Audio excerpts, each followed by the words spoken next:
Welcome to the PharmaVOICE 100 Sparks of Leadership panel. I'm Taryn Grom, co-founder and editor-in-chief of PharmaVOICE. Thank you for spending some of your valuable time with us today. And a sincere thank you to our sponsors who have made this day possible and our event partner Momentum. Before we dive into the content, I want to invite you to view our panelist bios by clicking on the panelist headshot in the speaker section below. We are thrilled to have an esteemed group of executive leaders and PharmaVOICE 100 honorees who are going to share their keys to successful leadership, how they motivate their teams to reach their aspirational goals, and the leadership traits they look for when building high-performing teams as they look to spark innovation, blaze new trails, and ignite change in their organizations and across the industry. So to kick us off, 2021 PharmaVOICE 100 Diana Kukos, PhD, Executive VP Global Clinical Operations and Biometrics at Syneos Health. She is igniting change by setting a vision and leading people to it. Patricia Herter, PhD, CEO Linda Therapeutics, a 2021 PharmaVOICE 100 honoree. She is sparking innovation by setting fearless and audacious goals and giving people the confidence to achieve them. Kim Johnson, Global CEO, Ogilvy Health, a 2015 PharmaVOICE 100, who is sparking change by encouraging courageousness. Nitin Seth, CEO and CETO, a 2021 PharmaVOICE 100, he is igniting change by embracing adversity to raise the game. As a 2021 PharmaVOICE 100, Paul Peter Tack, MD, PhD, President and CEO of Candel Therapeutics, is blazing new trails to transform the treatment of solid tumors and blazing new trails to create the next generation of medicines with patients, and not simply for patients, is 2021 PharmaVOICE 100 honoree Anthony Yanni, MD, Senior VP and Global Head of Patient Centricity at Astellas. Welcome, everyone. So glad to see you all. Let's dig into the keys to successful leadership. Over the years, we have found that successful leaders share similar traits: empathy and curiosity, and having a growth mindset. To kick us off, let's start with a rapid fire round and ask you, our PharmaVOICE 100s, to identify the leadership skills that best define you and why. Starting with you, Dr. Kukos. Thanks, Taryn. I strive to lead and interact with my team, my peers, and also my customers with the same sense of empathy, as you mentioned, empathy and service. Excellent. And Dr. Herter, what is your number one leadership skill?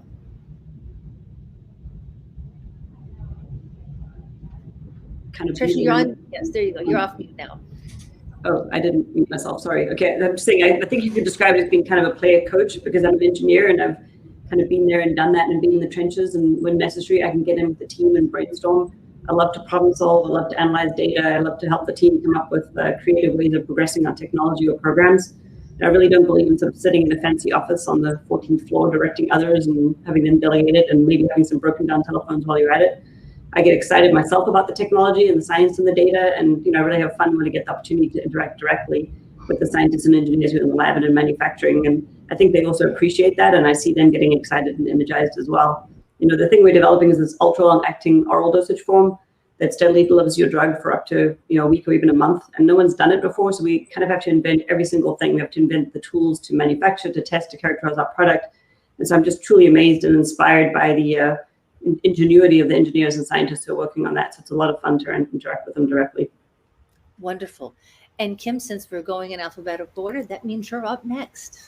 Yeah, I would say in a word, courageous. I think I've been known to do the hard thing at times if it's the right thing. So I encourage courageousness, and I think I'm naturally restless. So that helps because I'm always looking for what's next. What could we do better?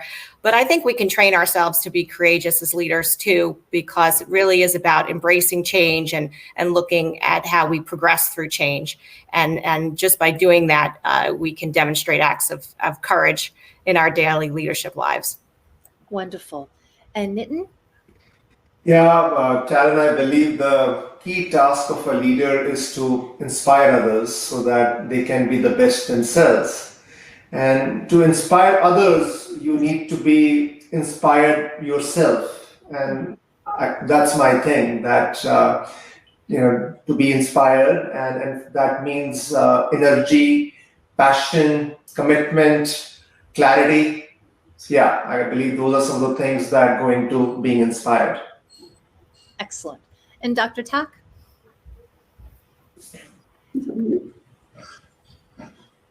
Sir, I believe you're on mute. Sorry about that. That's okay. So first, great being here with my colleague leaders. Thank you very much for inviting us today. So I think most people who know me really well would describe a mixture of personal humility and at the same time indomitable will. I think it's very important for leaders to get rid of their ego and to really focus on the mission, which is in our case to develop better treatments for patients with solid tumors, cancers that are very difficult to cure.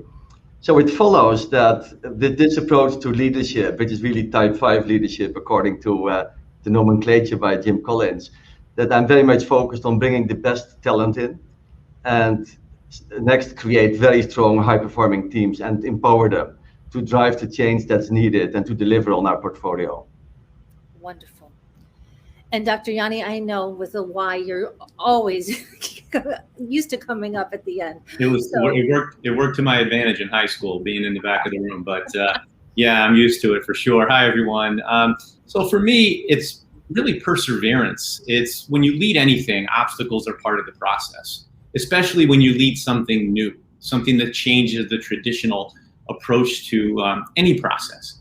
And so encouraging your teams and even myself to understand that barriers are part of the process, that to persevere so that while compromise and influential leadership is a key part of success, not settling for anything less than what will be impactful is a critical component of success. So you need to persevere and you need to be patient. Those are great takeaways to get us started and a great foundation for the rest of our conversation today. Being part of an inspiring leader is motivating your teams to reach those aspirational goals, as you were talking about. I'd like for you to briefly share an experience or an initiative that required you to dig into your leadership toolkit to help your team reach the finish line. Dr. Yanni, we'll stay with you. Oh, I'm first. I wasn't expecting that. I will say that rather than talk about a specific activity, I want to talk more about a period of time when you lead projects. And over time, there becomes the tendency for fatigue, for apathy, for this feeling of digging this hole is very, very hard. And I'm sort of not as inspired as I was before. And so what I tried to do, I created an idea called Free Thinking Fridays. Rather than continually giving folks on the teams and a mission and a direction, Free Thinking Fridays was an idea that once a month, half a day, they're asked to give me an idea, the entire division. Give me an idea that would be influential in the work that we do, or even a new work stream. No restriction on the brainstorming. And then we choose one or two of those ideas to pursue for the rest of the year. The goal is we develop one or two ideas that aren't from the leadership team, but are from the folks on the ground that are actually doing the work and understand the ways to improve. And what I found is that absolutely overcomes this sort of fatigue of the daily work and the fatigue of being told what the project is. And it inspires them to be part of the next generation of solutions. I'm putting that on my calendar. I'm marking it off now. Free Thinking Friday. Yeah. Awesome. Kim, I'm going to turn to you now. Yeah, sure. I love that idea too, Taryn. Free Idea Friday. It's a gift to actually be able to focus, pick our heads up right out of our day to day and focus on ideation. That's a great one. I can talk about an initiative a couple of years back. We were working with major clients who were transforming their business models significantly, bringing new technology and integrating new technology into their business, looking at new ways to market and reorganize their sales organization. And they were asking us to help guide and lead some of this transformation in their business. And at the time when we started to get into it, the team, we had a lot of anxiety. The task loomed large in front of us. And it was turning into a little bit of chaos as to how best to start. Where do we begin such a major transformation? Not only is it helping to consult our clients on their business, but to also look internally at our own business, at ways that we also need to change in this transformation. And it seems so significant. And at that time, when I think about the leadership involved in defining a plan and organizing people and bringing the right expertise around the table to guide and inform, those are such key steps. And sometimes it just takes organization, being pragmatic and methodical about what I like to say, create the plan and then work the plan. And that is a great skill as a leader, to be able to be calm and steady and organize a team, even though the task looms large. Create the plan and then work together to implement the plan. And it was a great success. It took time. We had milestones, we had monitor success, we had KPIs, and all of the important things that you have to put behind major transformation and change management. But I think that initial organization at the beginning, to set us up for success at the beginning, was so important, and it was a success. And the clients are still wonderful clients, and the relationship is strong as a result of that working together and partnering through the planning process. I love that, Kim. Create the plan, work the plan. We call that tactical. So you take the strategy and then you make it tactical. Exactly. So awesome. So now I'm going to turn to you, Nitin. Tell us about an event or a series of events. Yeah. So, Taran, I believe that the real test of a leader is, what I call these moments of truth. That really difficult situations, because that's when you're tested. That's when your character comes out. Now, the last 18 months, has been a moment of truth, that with COVID kind of playing out, and at a human level, and especially earlier this year in India, where we have many of our teams, and we have over 2,000 employees just in India. It was, the second wave of COVID was a disastrous thing. We lost 5 employees, which is, in my career of 25 years, the first time I've had to deal with such a situation. And that was a moment of truth, because it just created a lot of sense of loss in the organization, and there was a general meltdown of the infrastructure around us. And in that, I think what we did was a lot of commitment, a lot of that hey, we are going to save everybody, whatever it takes, whatever it takes, and just in terms of budget or just commitment of time across the organization. It was a very, very clear signal. It was very, very clear that, we will do everything it takes. And the organization rallied, people at all different levels, kind of stepped up to help each other. And I think we eventually did a great job of, managing our teams and managing their families through that second wave of COVID. So that's just something I wanted to share, that it was very deep and personal, that it was a very difficult situation, but holding strong and clear commitment. And people see that. And I think those moments of truth go a long way in building the organization and building the organization culture. Thank you for sharing that very poignant experience with us and those moments of truth that led your company to some real heroic moments. Wow. And now, Trish, I'm going to turn to you. I think you also have a COVID story. We can't hear you, Trish. You're on mute. I followed the rules and muted myself, and I forgot to unmute. I apologize. I'm just going to say, COVID's been such a huge factor in all of our lives for the past, almost 2 years now. It's kind of incredible. And when COVID first hit, there was a lot of discussion amongst biotech CEOs of whether we should lay off people or reduce their salaries or furlough them or whatever. And we sort of felt like, at Lundo, we had 2 choices. We could either do that, sort of the hunker down and try to weather the storm approach, or the kind of go all in and try to keep going as best we could. And we decided to go for the second. And basically, obviously, keeping our employees safe was number one and paramount importance to us. And so did a huge amount of reading, and despite what was being said at the time, masks made a lot of sense to me. And so I had a friend who actually worked at Wuxi in China and was able to send us a whole bunch of masks and PPE. That was fantastic. So we shut down, I think, and sent people home way earlier than average. It was like the really beginning of March, but within 10 days, we had protocols in place to have people, staggered shifts, limited people wearing PPE back at work. I was a part of that biotech CEO forum, and we were able to get a pilot testing program underway really quickly, which we thought was really important. So we started doing testing every week, and we got contact traces. So we did everything we could that was like in line with science to keep our employees safe, but at the same time kept the company going. And I think the employees really appreciated it, and they really pulled out all the stops. So to my surprise, it was incredible how we had a goal of completing our first phase 2 study in 2020, which with COVID, you sort of thought, oh boy, that's not going to happen. And amazing that we were able to complete a phase 1 study, which started a month late, but still completed really quickly, followed by a phase 2 study that we started enrolling in August and had completed by the end of the year, which was truly incredible.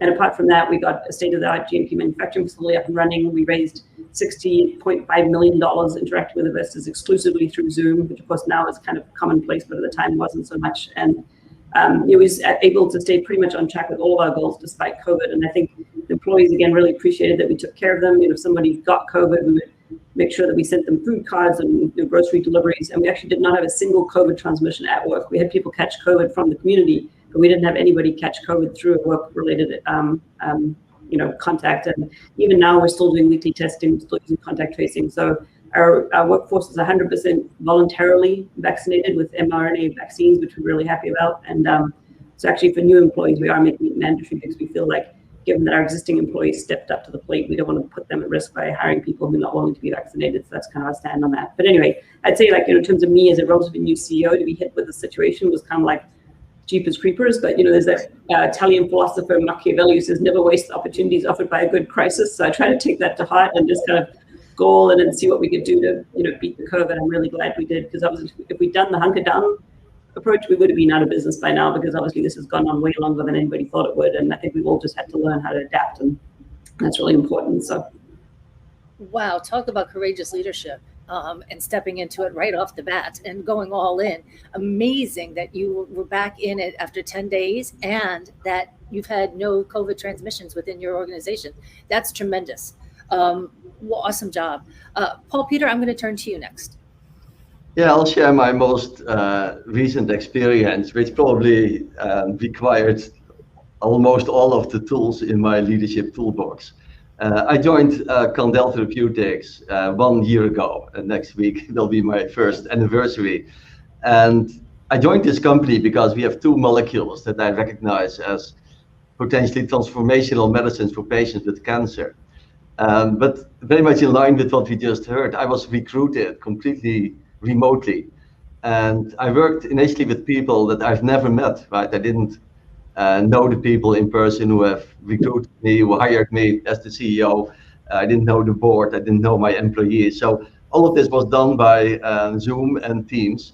And it's a very, very new world. And it was not an easy project, because my goal was to turn a company that was really an early biotech company into a company that was ready to be a public company focused on both discovery and development of new immunotherapies for patients with multiple different solid tumors. And the first step was very much aligned with what I just described, is to bring in a very strong, new, very experienced and inspirational executive team of senior leaders who didn't only bring the specific skills that you would require, but also cognitive diversity and all other forms of diversity, including the personalities, actually, social sensitivity. And again, these people I had actually never met in person before. So all of this was also done remotely. And then turn them into a high-performing team and support them in leading this company through very significant change to be ready for the next stage, building basically on the strong foundation that was already in place, right, with 2 molecules and great science. So this was not an easy task.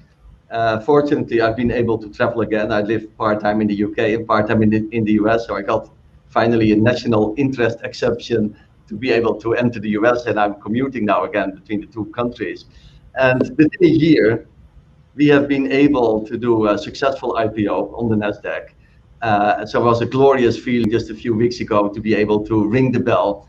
And more importantly, it actually gave us the proceeds to deliver on a very rich pipeline of investigational medicines. Well, that's a heck of a commute you've got, first of all. Second of all, happy anniversary and congratulations on being able to ring the bell. I think you identified something early on, becoming a CEO during this time. I think maybe there's a support group for Zoom CEOs out there somewhere. We'll have to investigate that. Diana, I'm going to turn to you now. Tell us about your experience. Yeah, thank you. I will also reflect on the experience of the last year, as have Nitin and Trish. And for us moving to a fully virtual team, at a business level, obviously the immediate focus was on business continuity and making sure that our teams had the tools and processes in place so they can continue to support sites on the ongoing clinical trials. With all the challenges of regulation and access variability across the world. But once we got that in place, the tools, the processes, the teams were clear on how we're going to operate in this new world, we quickly realized, as in leadership, that our own team needed as much, if not more, support themselves. So they were really just juggling family and work, sometimes working in very small home environments. Our team's resilience was truly tested. So we spent a lot of last year really focusing our leadership team in. We spoke about how empathy, right, is the tenet of our leadership. So we really leaned into that empathy value and found different ways to support the team, supporting one another, whether through within local communities, within our larger diverse employee groups, via social calls or more formal leadership, weekly notes to the teams. It's really been a process like never before. We've learned a lot from it. I think you talked, Nitin, about those moments of truth. That was certainly a moment of truth. And those sharing moments made us such a stronger team in the end, and with, most importantly, a better appreciation for one another. It's amazing. And to recognize that you all were vulnerable to each other while you were trying to support the people that you needed to support is amazing, because that may not have happened 18, 24 months ago. Absolutely. So, there are a lot of silver linings that we can take from COVID out of the devastation. And I think you all have illuminated so many of those. So thank you so much for sharing your pearls of wisdom and these great insights into leadership strength. And on to our next question. And I want to remind our audience to also weigh in on their questions. And I see them coming in fast and furious. So thank you so much. We talked a little bit, you all touched on this, building high performing teams. It's a skill as much as an art. And it's absolutely necessary to achieve your success. So my question is, what are the traits you look for when you're building out your teams? And we'll stay with you, Diane, if you don't mind. You lead a team of 5,500 global employees. So you needed to provide a lot of support to your organization. And these employees consist of more than 450 managers, directors, and VPs. That's a lot of talent management. What are those core capabilities you look for when they get to be part of Team Kukos? Well, I lead a service organization, so I would say we're looking for passion at the individual level. We're looking for that drive to deliver, and people who are really aligned to our values, and people who are really looking to do anything it takes, go that extra mile to bring treatments to patients who need them. At a leadership level, what I look for in my leaders is really that the skill set of being collaborative, transparent, eager to learn, and especially people who are not afraid to make mistakes and show vulnerability. Wonderful. All of those things are so important because you have to have the trust in your team. And so you need to be able to be vulnerable to gain that trust as well. And Nitin, before you took on the CEO role at Incedo, you were the chief people person at another organization. So that's quite a title, chief people person. So I'm curious to hear your take on high performing teams.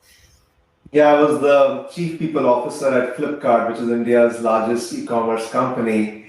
It was a fascinating experience. See, this whole business of motivating people, it has to be in a certain context, and we have to recognize the context we are in. I like to call it VUCA, volatile, uncertain, complex, ambiguous. So that's the world I think we are in.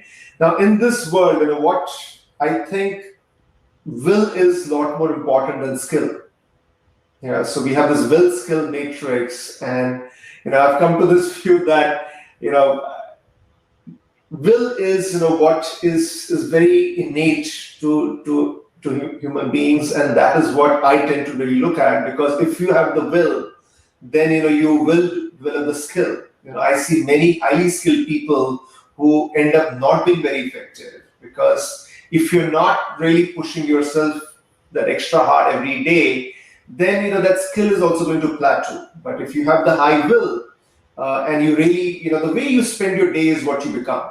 And you can keep on raising the bar. So that's one thing I wanted to share. The second is that in this VUCA world, building a high-performing organization, I think, is about unleashing entrepreneurial energy. That's the only way you can succeed, by unleashing entrepreneurial energy.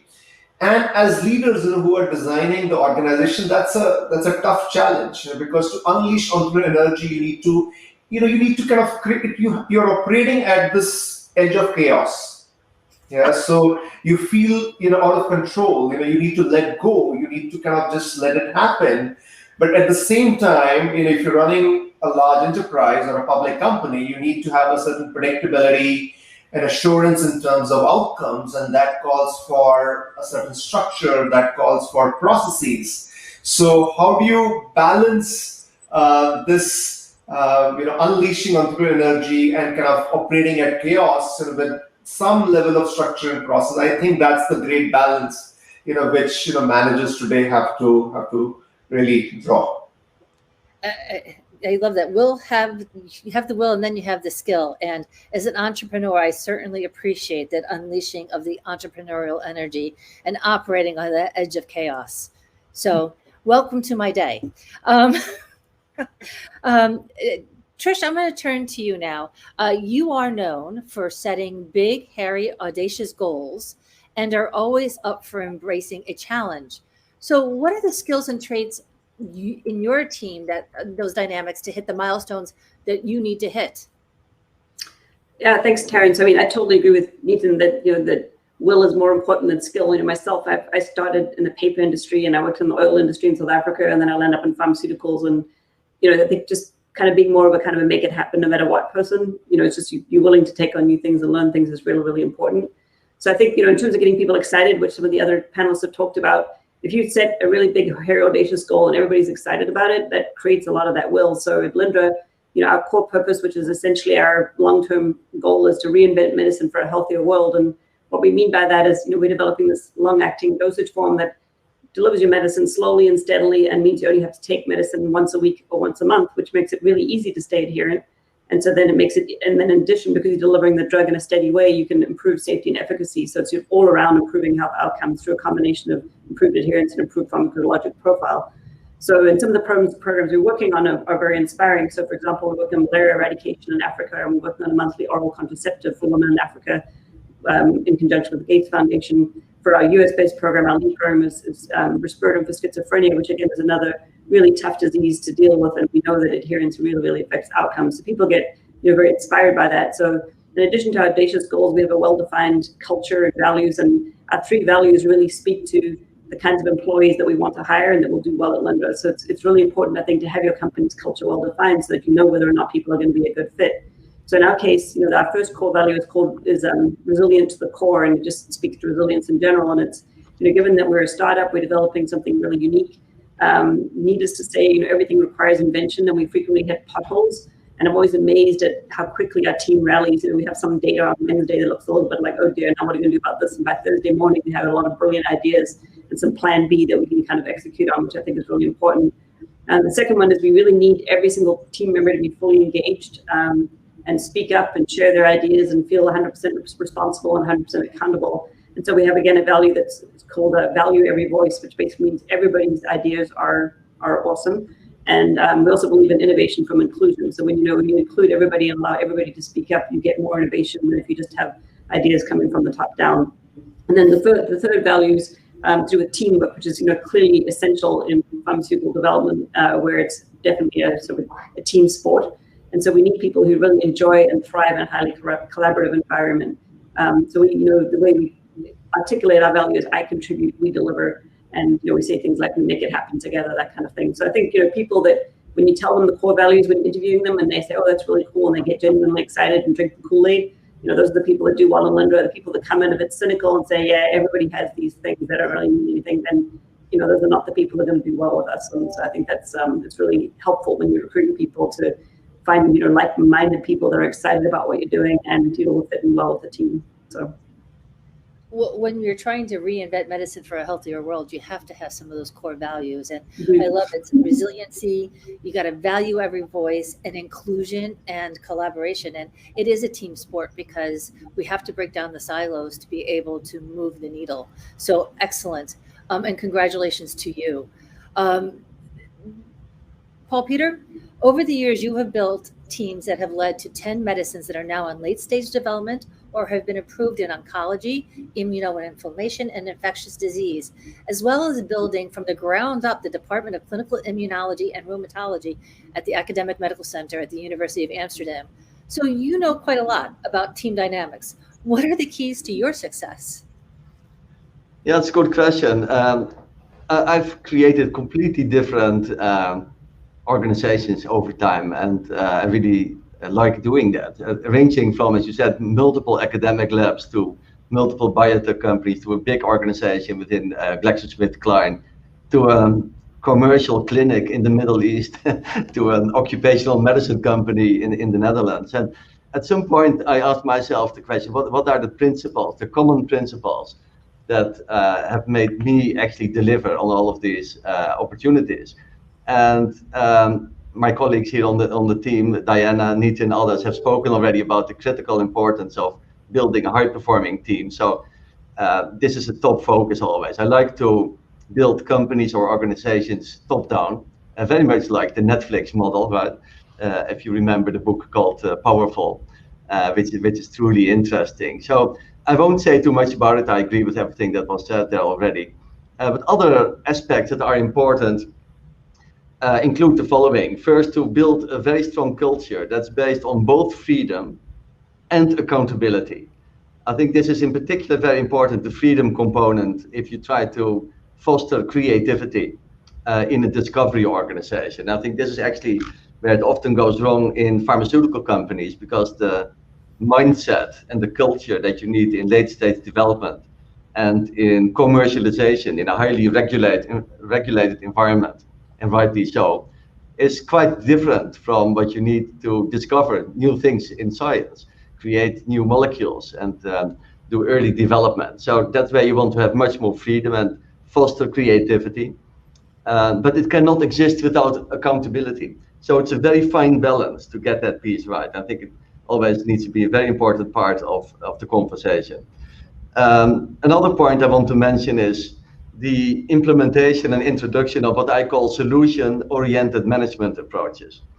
This is really about doing what you're really good at and focusing on the things that are going well and try to improve on them. And the typical question that you could ask in the context of solution-oriented management, let's say something is not going too well, and you ask your leader in the team, so how would you score this on a scale from 0 to 10? 0 is very poor, 10 is outstanding, cannot be improved.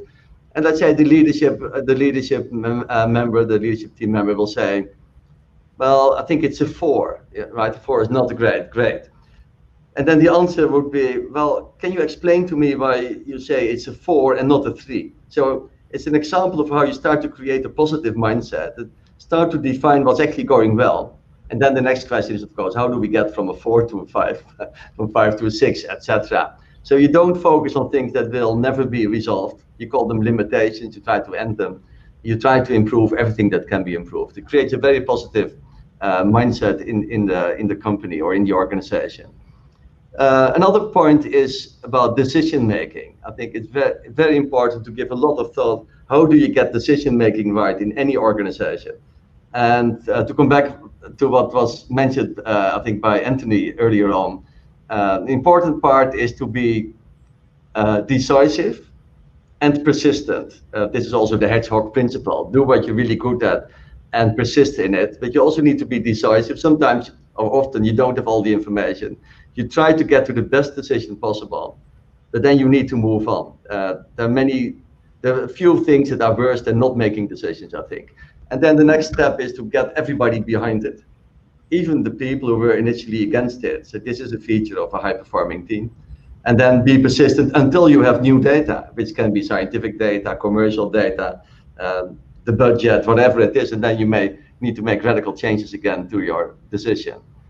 It's also important to push decisions down to the lowest appropriate level and make it very clear who owns the decision. So sometimes that will be the CEO. Very often it needs to be somebody else. First, because the CEO can't do everything, and the pile of stuff on the desk will be too high. But also, other people may be better at making these decisions than somebody at the top. So everything needs to be decided at the right level. But there are things where you need to look at a multi-dimensional lens. Let's say, if you try to prioritize a portfolio in a biotech or pharmaceutical company, you will probably need to look at it through the lens of where does the science take us? What is the medical unmet need? What is the developability? What is the commercial opportunity, etc. So that's where you need to bring people together, and that's where you need to create fit-for-purpose governance, like a governance board, where you have this multi-dimensional discussion, and then make sure that we land on a decision. And basically, I think decision-making requires 3 essential ingredients. First is listening, including to external experts.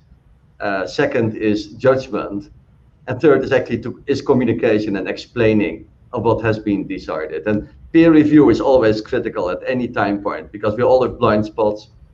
And in any organization, even if you have, let's say, 20,000 people working in your R&D organization, it still means that most of the scientists do not work for your organization. So you need to get access to this external world as well. And the final point is the basic law of economics is the law of scarcity, right? So you need to always focus time, resources, and energy to be successful. So I think these are some of the key elements that I always keep in mind when I build new organizations. There's a lot to unpack there, and I appreciate all of those great insights. I love that balance of freedom and accountability, and how you really have to figure that part out, and creating that positive mindset through even scorecarding, through solutions-oriented management, and again, listening and making a commitment to your employees, and that law of scarcity. You're right. We can't get back our time, and there's only so many people. So awesome. Thank you so much, Paul Peter, excuse me. Anthony, I'm going to turn to you now. People in your organization say you have magical powers when it comes to building teams that are not only high performing, but patient-centric and patient-empowering. Can you share your secrets to success? Sure. I'm happy to share my thinking here. I think most times highly talented individual and passionate people want to work for a mission that matters. So I look at 4 things: build something meaningful, show the value of it through real measurement and metrics, be clear and disciplined about your mission, and then be open-minded, not narrowly minded with regard to who might show up for the position. I think at the end of the day, who they work for is important, but not near as important as the mission. And you want to encourage everyone. You want to show everyone that what they're going to be working for is meaningful and real. And you also want to make sure your leaders on your team have a very open mind to accept things and accept individuals with perhaps skill sets that they weren't expecting. Excellent. Those are really succinct, great pieces of advice. So thank you so much for sharing those. And I think you're right, mission critical, and that really starts from the top of an organization or within a piece of an organization. And you obviously have done a magical job. And Kim, I'm going to turn to you next. And you are the newly named global CEO of Ogilvy Health. Congratulations. Thank you. I know you have a passion for building high performing and highly effective teams. Can you share why this type of team dynamic is so important to you, and the qualities you look for in your teams. Yes, happy to talk about this topic, and there's a lot of like-mindedness on the panel today, so that's inspiring. I think on this topic, Simon Sinek has it right when he talks about leadership and building high-performance teams. He says to start with the why. It really is about developing a shared purpose. A high-performing team needs a shared purpose. And I think many of the leaders and colleagues today talked about the mission of their organizations and how that inspires them and the work that they do every day. It's creating that collective inspiration across a leadership team that I think can really drive an organization forward to achieve great things. And in order to do that, trust is essential. Creating that trust on the leadership team. I liked the conversation about having to demonstrate your own vulnerability to gain that trust. I think that's very smart advice.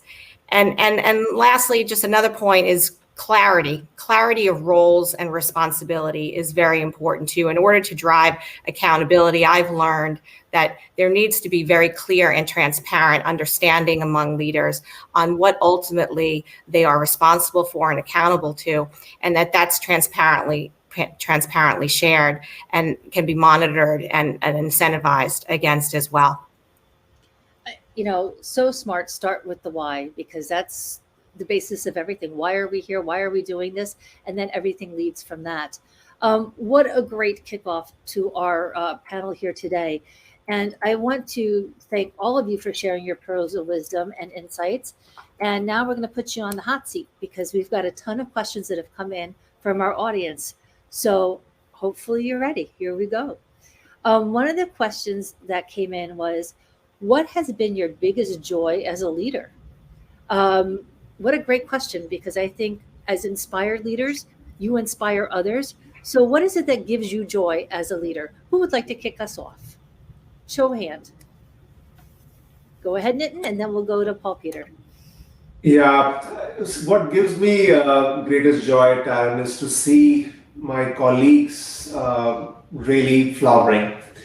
That for me is the great thing. And I've built businesses in India for a long time, and one of the great joys of doing that is that the average age of the workforce is very young. It's typically in the late 25 to 30, and just to be able to see those young professionals come in and then to flower and to then build great careers and great lives, which lift not just themselves but also their families to a very different level, is something which I think is something which I really feel very, very good about. That's wonderful. And Paul Peter? Yeah, maybe actually to build on that, to start with, is to develop somebody who I would identify initially as a kind of diamond in the rough. Right, somebody who has enormous potential, but there's also something that really needs to be worked on and to be developed, and to believe in such a person and take a risk actually, and maybe help somebody like this to skip a few steps in the career and take some risk actually with people. And not all of them will be successful by definition, otherwise you've not taken enough risk. But some of these people may excel, and that gives me a huge joy actually. That's also very, very good for the organization, and it sets an example for other people what may be possible. So that's the first. And the second is to succeed actually in your mission. So as you can hear, I have a Dutch accent, so I'm from the Netherlands. And actually in the Dutch language, the word of succeeding is very closely linked to the word of joy and happiness. And I recognize that. It's kind of interesting, right, from a linguistic point of view. So if you have a dream, right, and you are working on something that could be transformational, but nobody's done it, and most people actually tell you it's never going to work, and you can deliver on this and do something really transformational and creative, which could have an impact. I'm a physician like many on the team, so for me the impact on patients would be important, or more on a higher level, the impact on society. That is something that can be an enormous source of joy and fulfillment, I think. I love that. Yes, joy and fulfillment. It's amazing how those terms are so closely linked in your life. That's awesome. Trish, you want to weigh in? Yeah, so I think the first time that somebody that I hired straight out of the PhD program that had worked for me became a VP. I was extremely proud of that person, and I've had a few more since then. So that's always a kind of a cool thing to see people that you've sort of plucked out of school or whatever and see them grow and get to the highest levels. Always gives you a real sort of kick. The other thing I'd say is, like, you know, I was working at Vertex before I came to Lynda, and Vertex was a great company, but it got kind of big while I was there, and I was on the 14th floor in an awesome office and everything else, and the beautiful view of the harbor. It was very gourmet. But the first day that I went to Lynda, and I wasn't even officially working for them yet, but it was a Thursday, and I went in and they had their science meeting, which we have every Thursday, and sitting in this room, I mean, the entire company was in one room, and these interns were actually giving or co-ops were giving the end of co-op presentation. And it was just so great to see what a great job the co-ops had done. And I just really enjoyed the fact that I could be in the company with the entire company in one room, and we could have these very, you know, relatively inexperienced people, but nonetheless speaking in front of everybody and really doing a great job. And just meeting everybody, such a good vibe. I'm not really a frou-frou person, but I feel like it was like this energy, you know, in sort of a Zen way that just felt really good. And I walked out of the building with a big smile on my face, and I was like, yeah, I'm really glad I agreed to take on this company, because it just sort of feels good to be here. So amazing. Diana or Kim, we can move on to the next question if you'd like. Or Kim, did you want to say something? I'm sorry. No, I was just going to say, just another joy for me is solving problems. I really do just love to get in and solve a problem or resolve a conflict or remove a barrier. I get joy from just seeing that people can move on to the next thing because we've solved the problem together. That's awesome. You all are in very senior positions in your organizations. What is the one piece of advice you have for those in our audience today who are looking to ascend the corporate ladder and take on leadership roles? What should they be preparing to do as a leader? Who would like to kick us off? Anthony? Yeah, so I think my advice falls into, I tend to think of things in orders, but I think it would be, you know, as you go through your career, always remain humble, always stay focused on the mission, always keep the right perspective and persevere, and at the end of the day, even given the authority, always try to lead through influence. And I think if you do those things persistently, good things happen if you have the talent and skill and the passion to ascend. Excellent. Diana, I'm sorry, Nitin? I just want to build on the point that Anthony made.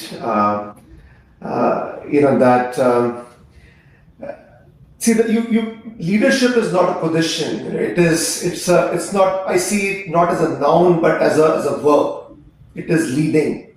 Yeah. And you lead by taking responsibility. It's not something, don't wait for something to be given to you. It is about being proactive and taking responsibility. And a line that is very dear to me is be the change you want to see. And I think that's very important, to be proactive, and what you feel strongly about, make it happen. Don't wait, make it happen, be proactive. And I think if you focus on leading versus leader, I find the notion of leader to sometimes be problematic, because that's where the ego comes in, that's where a lot of other issues come in. But if you focus on the action of leading, I think you will do well. Excellent. Kim, you're nodding your head in agreement. I totally am agreeing. I would say to find your strength, find your passion, building on what Nitin is saying, and then find your strength as well as part of that passion and own it. Own that and take that forward. And every day, I think if you revisit that gives you resilience to overcome some of the obstacles that we know we can anticipate that are in front of us as leaders. Yes, Paul Peter. So I agree with all the great points that were made. I would like to add the following. First, work with the best people, right? People from whom you can learn, but who you can also trust, actually. So I always tell people I work with, try to avoid psychopaths.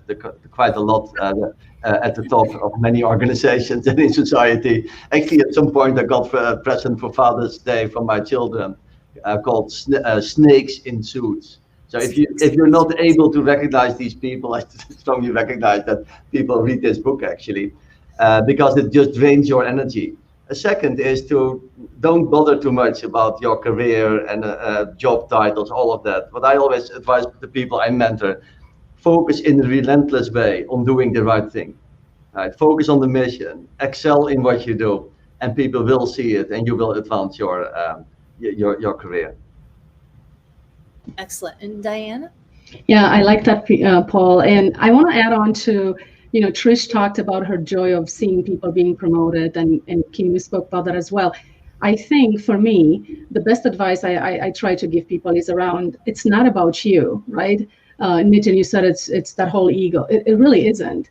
The best measure of leadership is what you're leaving behind and the legacy you're building, right? And that comes through not focusing on what you do or you being the leader, as you said, Nitin, but it's more around focus your energy on building the team that will follow you. And your influence as a leader is limited if you think about it. How many people do you interact with on a daily basis? But if you take the skill set that you're trying to emulate and make sure that it happens one level below you, 2 levels below you, then your influence gets multiplied so many times over. So it's not about you. Just build the team around you, and that will carry the whole team forward. Fantastic. Trish, you want to add on? Yeah, my very first job, a guy who was a section leader, which was a relatively high thing in the lab at the time, was in the paper company. And he said to me, do you know what the difference is between people who are successful and people who are not successful? And I said, no, I don't. And he said, the difference is that the successful people make it happen. He said, it's like the people that are not successful tell you all the reasons why it couldn't happen, and they make excuses and everything else. But the people who get it done are the ones that are successful. And I've always sort of kept that with me, which is why at Bloom we have Make It Happen awards to people who make it happen. But I think the other thing is, some people like 5-year plans and very careful planning out of their career and all. I've never been a great believer in that. I totally agree with the other panelists that if you just do an awesome job at what you're doing right now and really knock it out of the park, great things will kind of fall in your lap and you can take those opportunities. I did not plan any part of my career. I did not plan to leave South Africa. I did not plan to come to America. I didn't plan to get a PhD. I didn't plan to work at a paper company. I didn't plan to move to pharmaceuticals. I certainly did not plan to be a CEO when I thought I retired from Vertex. So none of these things were planned, and they all just happened. And I think just being, open to opportunities as they arise, but doing whatever you're doing now, to the best of your ability is really great advice for people. Excellent. Trish, I think you're a perfect example of plan A, plan B to plan Z. Exactly. There's no plan. I love that. One of the questions that just came in, and I think everyone is probably dealing with this today, is how do you keep your teams engaged during these times where being remote is 24/7? For most of you, Trisha's got her team back in the office mostly, but there's tremendous burnout that we're seeing across the industry. How do you keep your teams motivated, engaged? Any lessons you can share with us? Tips? Who'd like to kick us off? Maybe I can make 2 points. First, I think what we all heard from this whole team is that it's important to get behind the mission, which is very motivating. Right? We're not just doing this to get a salary or to stay busy during the day, but we are trying to change the world in our own little microcosmos. And I think that's very important. Second, I strongly encourage people to step back now and then, to disconnect from work, to reconnect with family and friends and everything and everybody that's important to you. And I try to really discourage a culture where people believe that they need to be at work all the time. Actually, it does not lead to higher productivity. It certainly does not lead to more creativity. I get my best ideas when I allow my subconscious brain to be active, which may be when I'm hiking or taking a bath or whatever it is. And because your brain is always processing. So you need to actually deliberately create time off to be open to new ideas and to look at the big picture. So I think this is very important. At the same time, and this is maybe a little bit like the freedom and accountability, it's important to create a sense of urgency in the company. And these 2 things are not mutually exclusive. The sense of urgency focused on the mission can help us actually, but we need to block time actually to not be at work. Absolutely. I think we have time for one more quick question before we have to do a wrap up. Other than perseverance, what else do you need to develop and retain great talent? There's a talent, we're looking at, a dearth of talent out there. So where are you all looking for talent right now? and we can do a quick run through if you would like. And we'll start. Anthony, are you ready? Can you answer the question? I'm putting you on the spot. Yeah, no. As I said earlier, I try not to have such a hyper focus on a particular candidate type. I share what we've done, make it visible, and then try to keep the leadership team very unfocused on particulars and more focused in on listening. Be curious about what the candidate can bring. And I think in that way, we've had a very diverse expertise on our teams. Kim, I'll turn to you specifically in your area with in creative talent and strategic talent in the advertising communications world. Where are you looking? Yes, very similar, very open-minded on talent, looking to recruit talent in all places to come and join creative service and entrepreneurial environment. I think we have to be open-minded. I think we have to think about how we attract the next generation into the pharma communications and marketing environments. So very open-minded, looking to diverse backgrounds and skill sets, and really just, again, looking for the right mindset around wanting to do the right thing and be part of a thriving organization with contribution. Great. Nitin, last words? Yeah, I think we are in my business, technology, digital analytics, I think we are seeing one of the most hyperactive talent markets that I've seen in my 25-year career. So it's really a war out there. It's crazy. My view is that we have to shift the focus from recruiting talent to building talent, because there is the demand is far outstripping supply. If you're just trying to recruit, I think it's just kind of further heating up the market. It has to be going back to the fundamentals, something that Anthony and Kim also talked about. How do you bring in young talent, which is more malleable, and how you invest and develop them. I think we're all trying to move too fast. And in trying to move too fast with talent, I think we're actually creating a problem. I think we need to go a little slower, and I think that will really help. Excellent. Paul Peter?